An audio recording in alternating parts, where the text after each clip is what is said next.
Tisha B'Av. So we are in Tisha B'Av right now. Let's talk about OCD. OCD is repetitive thinking, where we keep having the same thought going over and over. It's it's one of something that I think most people are suffering from. We can go through a lifetime with two or three thoughts that keep repeating itself. Two tracks in the brain, two or three tracks, and we keep switching from one to the other, but it's the same thing over and over again. It's like a gear wheel and a chain that keeps turning.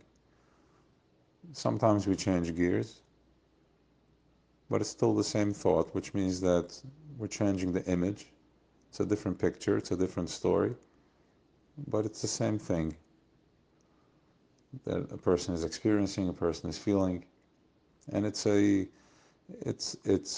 brutal, it's painful,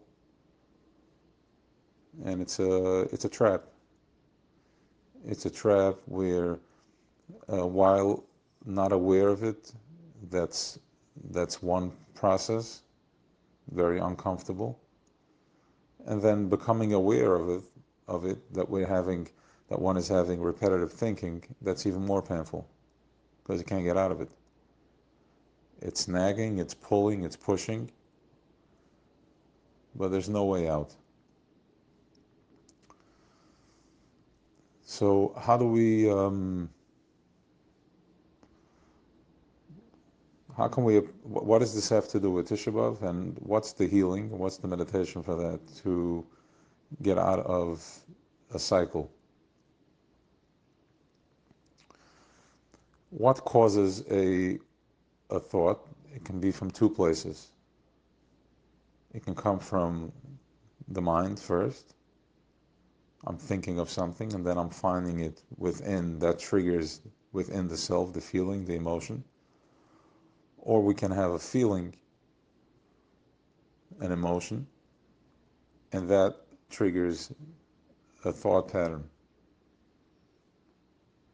What comes first is one, am I thinking of food and then I become hungry? Or I'm hungry and then I start thinking of the food? And you can apply that across the board with everything else. We're just going with one example. There are the seven midas, 7 points, energy points in the body, and each one of them has its own color, its own vibration, its own way of operating. It's like a wheel that turns. It's an energetic wheel. It pulses in and out, it lights up and it dims. There are some dimmer, some brighter, some of them are completely shut down, and therefore one or two can be very active. So it causes an unbalance, an imbalance. When the ones that are doing this work are familiar with this.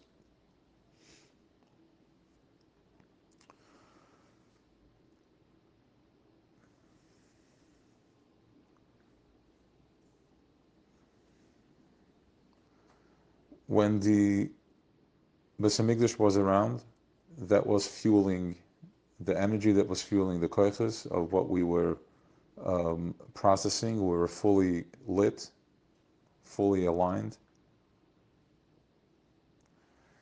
The Any thought that was cluttered, or any cloud that was created, there was a process of every day eliminating and burning those thoughts, evaporating them through the karbanas and the avodah that was done in the Beis Hamikdash, to keep this machine running, to keep us down here moving. So we were connecting. There was a perfect alignment from up above, and we were the vessels down here, and the Kahanim and the Beis Hamikdash, through the avodah they were doing, they were making sure to clean every single day the Karban Shashachar and the Karban Talmud Shabbat Abam, the Karbanas, the Ketores, so on and so forth. there was a point of center. We were fully aligned with Yud K Vav K, with the higher conscience, fully aligned, fully present with that, and we're bringing that down to the Vav K, down in the Hey here at the bottom, which is representing Malchus, which is us.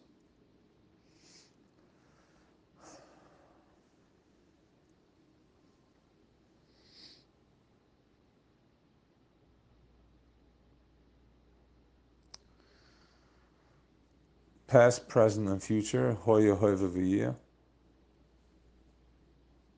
Past, present, and future.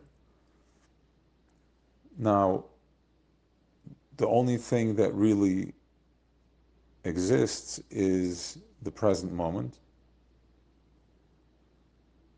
The past and the future is something that is just a, I don't want to say an illusion, because it's kind of like it's our reality. We're living in the future, we're living in the past, but the present moment is where it's at, and that's where we're heading. What the whole work that all the work that we're doing is to bring us back to the present moment, to get back into alignment. Now,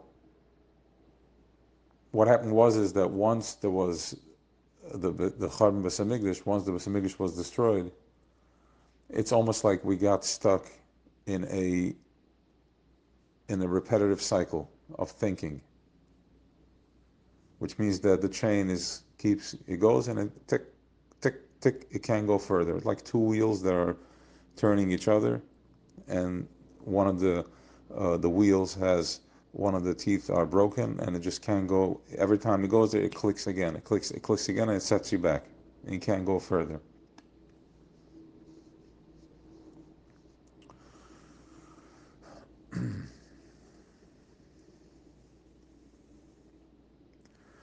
It's like a slideshow.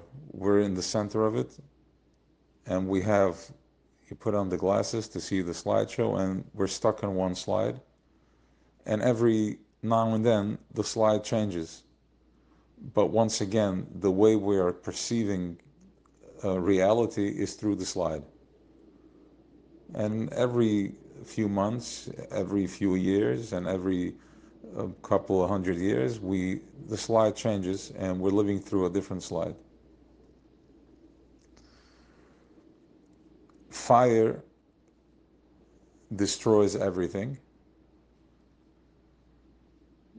That's one way to look at it. Now, we know that everything that we see, when we stop and look at something, that's what we give birth to. Right? We see a lot of things, a lot of pictures all day, but a lot of them you don't even notice. And whatever you stop at, that's what you create, that's what you give birth to. So a fire, I can look at it two ways. I can look at it from a place that it's destroying things. Destruction. It burns everything. It doesn't leave anything. But I can also look at it that it causes separation. Because when something burns, there is the fire. It clears everything that's within the fire and around the fire. And as you go further and further from the fire, there is a different reality. So I can look at the fire also, that it's destruction. But I can also see it's also causing separation. Which means that the separation that it's causing is giving a chance, it's creating a chance for something new. Because now I can see the difference between the inside and the outside. There's a chance to see self. The fire represents the fire that we are, the heat that we are going through on a daily basis with the struggle. And as it keeps repeating itself, it heats up, and then it overheats, and then there is destruction. Now, we can get stuck. We can get stuck in the wheel. We can get stuck in the fire. We can get stuck in the confusion, in the illusion. But at the same time, it's an opportunity to go from, instead of looking through the slide, where we are forced to look through, and go into the separation. What does that mean? When having a repetitive thought, when one gets stuck in an OCD, in a repetitive thought, I keep going over and over the same thing. For instance, you feel shame or pain or fear. Somebody said something, or you say something, and you're thinking about, what did I say? I shouldn't have said that. That is the slide. But if you trace it back, going back to what am I feeling? We get stuck in the mind. The thought goes over and over, it plays itself over.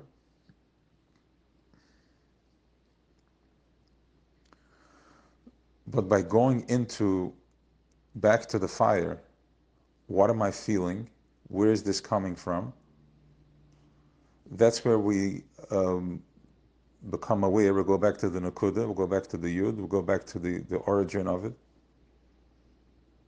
And I'm tracing it back to, let's say, my heart. What am I feeling? I'm feeling a lack of connection. I'm disconnected. So instead of being magnetically pulled in and sucked into the slide, and I'm forced to see a reality through a certain lens, we're tracing it back to the feeling, where it's coming from.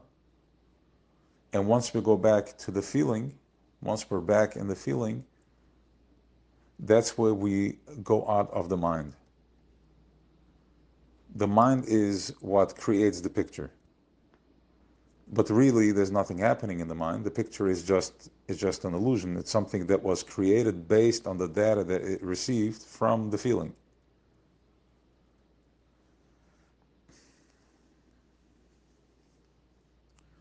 By tracing it back to the point from where it comes from where it originates from,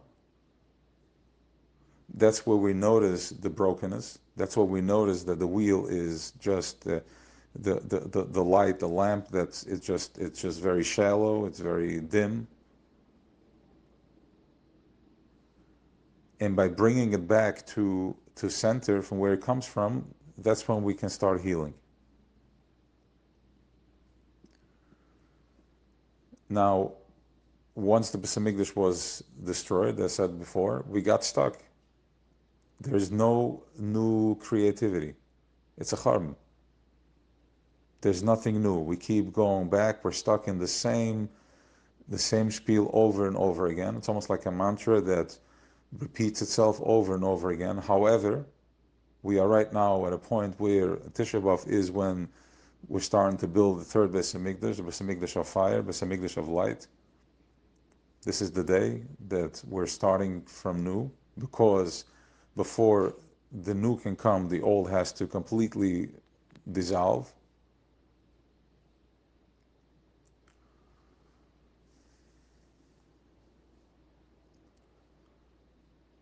So this is the meditation for Tisha B'Av, is to get into, to find self, to get out from the picture that I'm seeing, and go back to what is feeding the picture. And immediately, once we do that, you bring your attention to that place, which can be one of 7 places. It can be the throat, the heart, the center point, solar plexus, or the reproductive organ, or the vessel, which is holding it all together.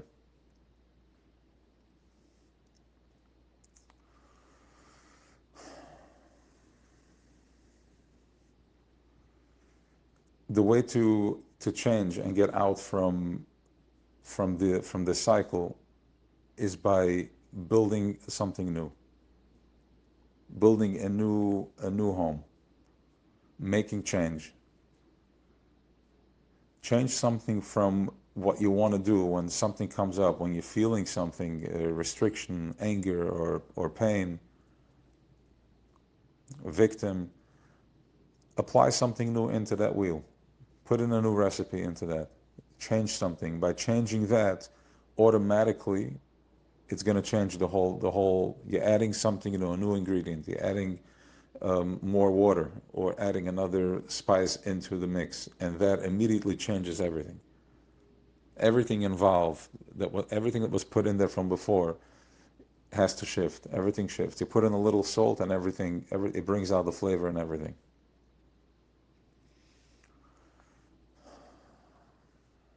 So that is the Binyan Beis Hamikdash. That is what Tisha B'av is.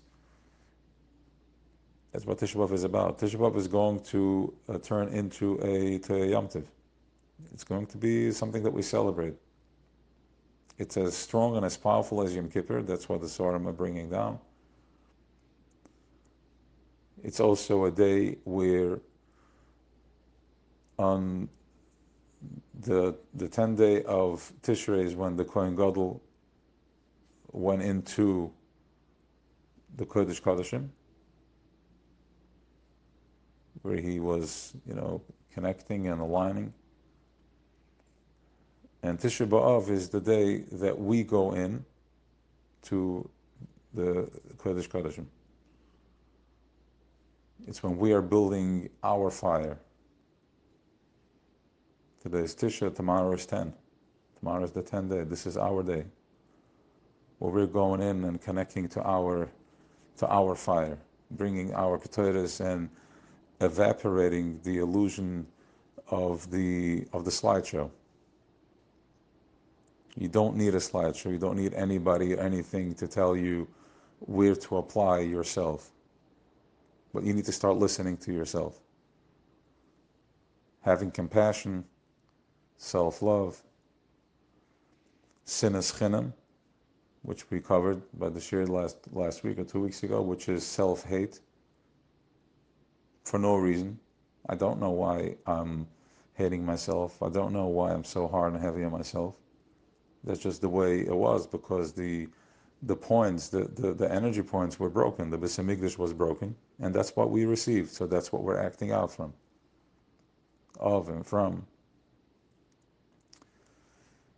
Everything happens for a reason. We know that the source of creation is all good. Everything is good. There's nothing here there's no tit for tat. It's not like I did something and therefore I'm going to be punished for that.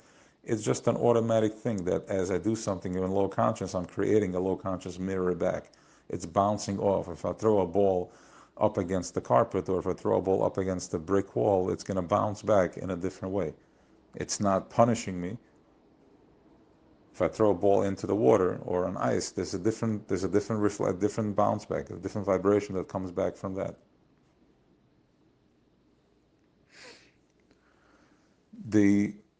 So now that we know that, here comes the radical forgiveness. Radical forgiveness is chen. Chen is a certain beauty that has no reason. You don't have to have nice features to have chen. When a person carries himself with confidence, when a person carries himself with self-love, there's a certain glow, there's a certain chen. It has no reason, it makes no sense. It doesn't have to make sense why one should have self-love for self. And once you apply the self-love, the chen, then that's what's going to start bouncing back all around. If there's anything that I dislike about somebody else, that emanates from me.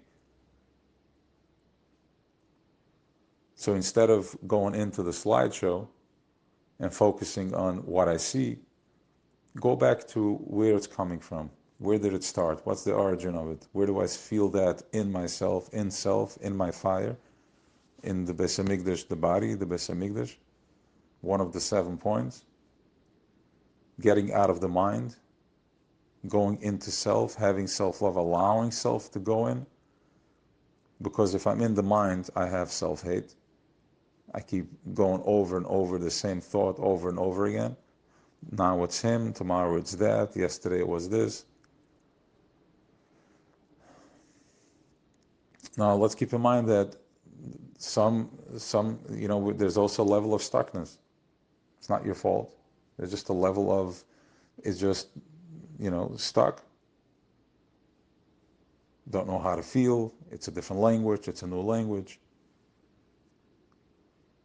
By changing the pattern, changing the something within self, not breaking down, changing, applying something new, adding a new ingredient, that will start creating, opening up the nakuda, the yud. Now everything is there. There is no past and future. Everything is there. Now this is a real concept. This is not some lofty stuff. This is real. Yud Ke Vav Ke. Everything already is there. It's within one nakuda. Everything is there, and then it just expands. So that means that the same way, it's just a matter of where it's going to show up, right? Where is the charbon going to pop out? 100 years ago, the charbon was in a different place. 250 years ago, there was still a charbon, but it looked different.